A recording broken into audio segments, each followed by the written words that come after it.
Welcome back friends, this is current affairs funda. दोस्तों, बहुत सारे लोग अभी भी शंका में हैं कि एसबीआई क्लर्क की वैकेंसी 2017 के लिए आएगी या नहीं आएगी, क्योंकि एक अखबार में एक न्यूज आर्टिकल निकला है। तो उसके बारे में भी उसका क्लेरिफिकेशन भी मैं आपको बताऊंगा कि वो क्या निकला हुआ है और लास्ट ईयर कब नोटिफिकेशन आपका रिलीज हुआ था 2016 में। ओके, तो सबसे पहले आप ये जान लो कि जो एसबीआई क्लर्क 2016 की वैकेंसी आई थी वो आपकी 4 अप्रैल 2016 का उसका नोटिफिकेशन आ चुका था।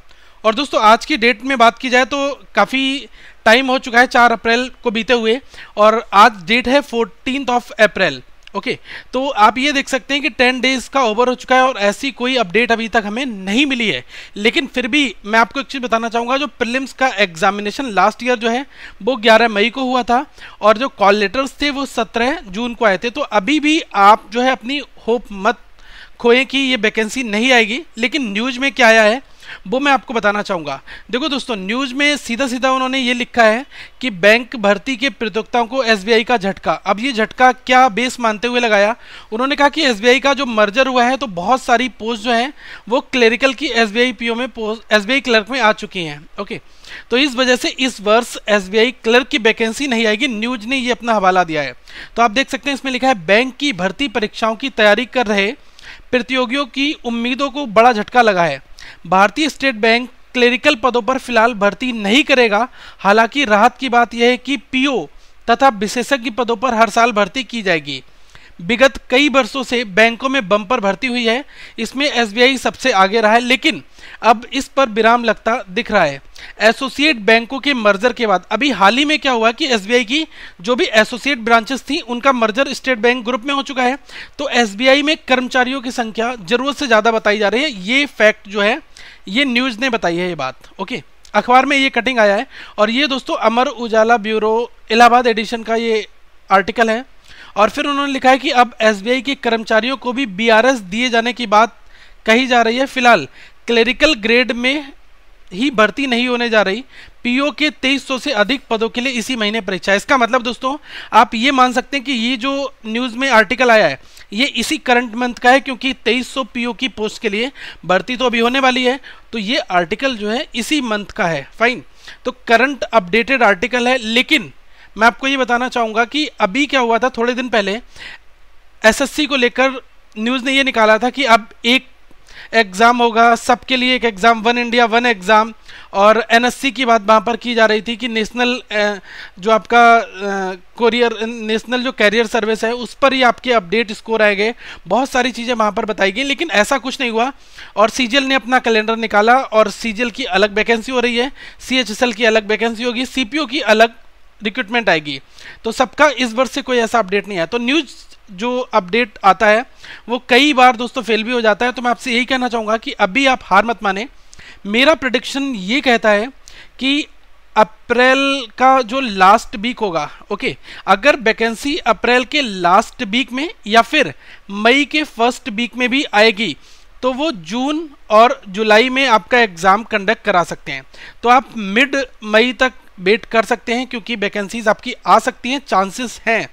क्योंकि न्यूज़ के ऊपर हम कंप्लीटली फोकस नहीं हो सकते। आप अपनी प्रिपरेशन को करते रहें, क्योंकि कभी ऐसा ना हो जाए कि आपने सोचा कि अब वैकेंसी नहीं आएगी, चलो थोड़े दिन अब तो हम फ्री हैं। लेकिन अगर आप अपनी प्रिपरेशन को बनाए रखेंगे तो अभी थोड़े दिनों के बाद में आपका आरआरबी का एग्ज़ाम होगा, उसके लिए आप अपनी तैयारी रखें, क्योंकि जुलाई अगस्त में उसकी तैयारी स्टार्ट हो जाती है दोस्तों, और पेपर भी आपका अगस्त सितंबर में हो जाता है।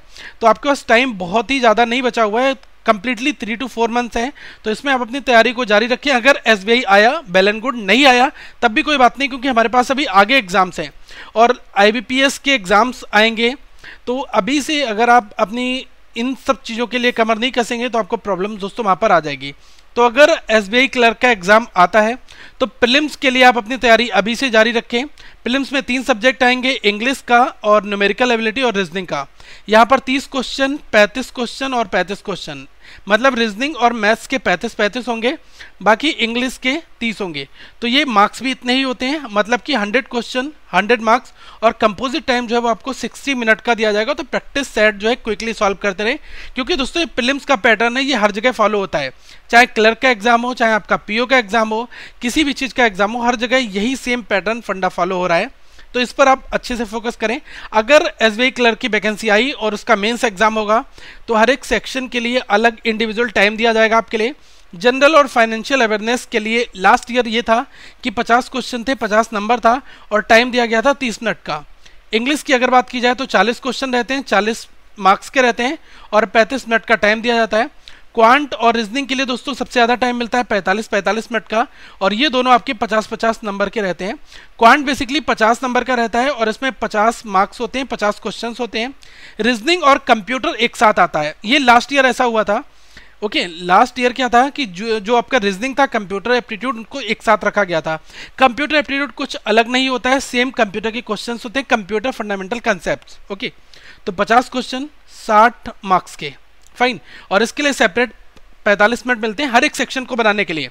तो आप क्या है कि स्विच नहीं कर सकते। अगर आपके सामने इंग्लिश का सेक्शन आप बना रहे हैं तो आपको 35 मिनट्स कंप्लीटली वहां पर आपको यूज करने होंगे और 35 मिनट यूटिलाइज करने के बाद ही आप किसी दूसरे सेक्शन को ओपन कर पाएंगे। ऐसा नहीं कर पाएंगे कि आप फिर से 25 मिनट में आपने इंग्लिश बनाया, फिर 10 मिनट छोड़ दिए, फिर इसको यूज कर लें, ऐसा नहीं। एक सेक्शन पूरा टाइम एक बार में फिनिश भी होगा। ओके, तो क्वेश्चंस कितने हमारे यहाँ पर बनेंगे 190, लेकिन मार्क्स कितने होंगे दोस्तों, ये हमारे मार्क्स होंगे 200। तो इस चीज का आपको ध्यान रखना है। ओके, तो हमें तैयारी अपनी करनी है। अगर आपका जो एसबीआई क्लर्क का नोटिफिकेशन आया, देखो स्टेप बाय स्टेप नोटिफिकेशन कभी भी आ सकता है। हम लोग अखबार के ऊपर या फिर न्यूज़पेपर्स के ऊपर विश्वास बिल्कुल नहीं कर सकते, क्योंकि अभी एसएससी के साथ में बहुत कुछ खबरें निकाली गई, लेकिन हुआ क्या, जो कमीशन ने डिसीजन फाइनल लिया वही हुआ। तो एसबीआई क्लर्क कभी भी आ सकता है। मेरा उम्मीद ये है कि शायद चांसेस हैं। ओके, तो बहुत ज़्यादा चांसेस तो नहीं कहूँगा, लेकिन 50 to 60% के चांसेस हैं कि ये पेपर आए। देखो, मेरा कुछ यहाँ पर नहीं आएगा ना जाएगा कि ये पेपर आएगा या नहीं आएगा। अगर आप अपनी प्रिपरेशन को छोड़ देंगे तो आपका बहुत बड़ा लॉस होगा। तो मेरा बहुत जेन्युइन सजेशन दोस्तों आपके लिए यही है कि आप अपनी तैयारी को बिल्कुल विराम ना दें, क्योंकि आने वाले टाइम पर बहुत सारे एग्जाम्स हैं। तैयारी करते रहें, प्रैक्टिस सेट सॉल्व करते रहें, आपको कहीं ना कहीं पर उसका बेनिफिट जरूर मिलेगा। वैकेंसी आएगी तो आपके लिए फायदा मिलेगा, सिलेक्शन होगा। अगर आप उस चीज़ को माइंड से निकालकर अपनी तैयारी को थोड़ा लूज कर देंगे तो आगे आपको नुकसान उसका उठाना पड़ेगा। ओके, तो हमें इन सब चीज़ों के ऊपर थोड़ा सा फोकस करना है और अपने लिए कुछ कंटेंट तैयार करते रहना है। टाइम टू टाइम पर क्वांट सॉल्व करना है, रीजनिंग भी बनाते रहना है।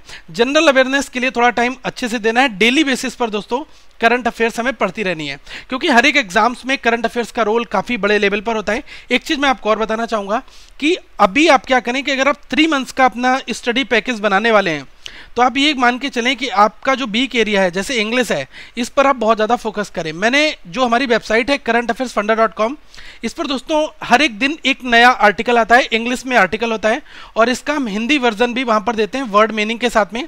तो आप क्या करें कि वो वर्ड मीनिंग भी नोट करते रहें और उस आर्टिकल को समझें। उस आर्टिकल को अगर आप समझोगे तो क्या आपके बहुत सारे डाउट्स क्लियर होंगे, आप इंग्लिश में एक अच्छा स्कोर भी बना सकते हो, क्योंकि इकोनॉमिक बेस्ड पैसेज आप जब बनाते हो तो वहाँ पर बहुत सारी चीज़ें आपको पता भी चलती है। इसलिए मैं आपसे कह रहा हूं कि अपनी प्रिपरेशन को विराम मत दो। अगर एसबीआई क्लर्क आया वेल एंड गुड, नहीं आया तब भी कोई बात नहीं, क्योंकि आगे आपके पास बहुत सारे एग्जाम्स होंगे। और दूसरी चीज, करंट अफेयर्स की तैयारी के लिए मैं यही कहूंगा कि आप ये मत सोचो कि आप लास्ट के 1 मंथ 2 मंथ में पढ़ लोगे या फिर कहीं से कोई भी शॉर्ट नोट्स उठाओगे रट लोगे, तो उससे भला नहीं होने वाला। आप क्या करो, डेली बेसिस पे बहुत सारी वेबसाइट्स हैं जिस पर न्यूज़ आती है, उन न्यूज़ को पढ़ो।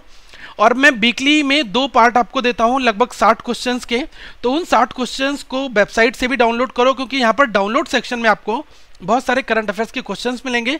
तो आप इन वेबसाइट के क्वेश्चंस को पढ़ो, रिवाइज करो, वीडियो में क्वेश्चंस देखो, क्योंकि एक्सप्लेनेशन काफ़ी ज़्यादा होती है। तो वहाँ से दोस्तों आपको आइडिया मिलेगा और आप एक अच्छा डिसेंट स्कोर करंट अफेयर्स में ला सकते हैं।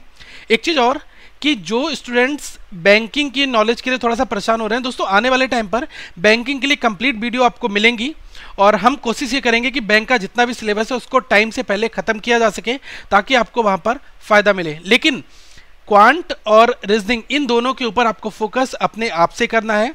और जो बड़े क्वेश्चंस हैं जैसे डीआई हैं, इनके ऊपर अच्छे से कमांड लगाओ। डीआई, सिटिंग अरेंजमेंट, इनके बड़े प्रॉब्लम्स को सॉल्व करो, थोड़ा रिलैक्स लो, लेकिन प्रॉब्लम्स को बनाओ। अगर थोड़ा टाइम भी लगता है कोई प्रॉब्लम नहीं है, लेकिन अभी आप जितना टाइम लगाओगे एग्जाम्स में वो चीज़ रिड्यूस हो जाएगी। अपने खुद के निमोनिक्स सेट करो कि चीज़ों को कैसे मेमोराइज करना है, कैसे याद करना है, तब हम वहाँ पर दोस्तों एक अच्छा स्कोर भी बना सकते हैं। आई होप आपको एक थोड़ा सा आइडिया लग गया होगा कि हमें किस तरह से चीज़ों को पढ़ना है। और इस चैनल के माध्यम से मैं आपको हर एक अपडेट देता रहूँगा जो भी आपके एग्जामिनेशन से रिलेटेड होगा। तो दोस्तों पॉजिटिव सोचो, अगर वैकेंसी आई तो बहुत अच्छी बात है, नहीं तो आगे एग्जाम्स हैं, हम उनकी तैयारी करेंगे, इसमें कोई प्रॉब्लम की बात नहीं होनी चाहिए। दोस्तों अगली वीडियो में हम फिर मिलेंगे। यहाँ पर कुछ प्लेलिस्ट हैं, आप इनको फॉलो कर लें और इस लोगो पर क्लिक करके चैनल को सब्सक्राइब जरूर कर लें और इस वेबसाइट को रेगुलर विजिट करते रहें currentaffairsfunda.com के लिए। दोस्तों वीडियो को लाइक करें, चैनल को सब्सक्राइब कर लें और इस वीडियो को शेयर जरूर करें। Thank you friends, have a good day.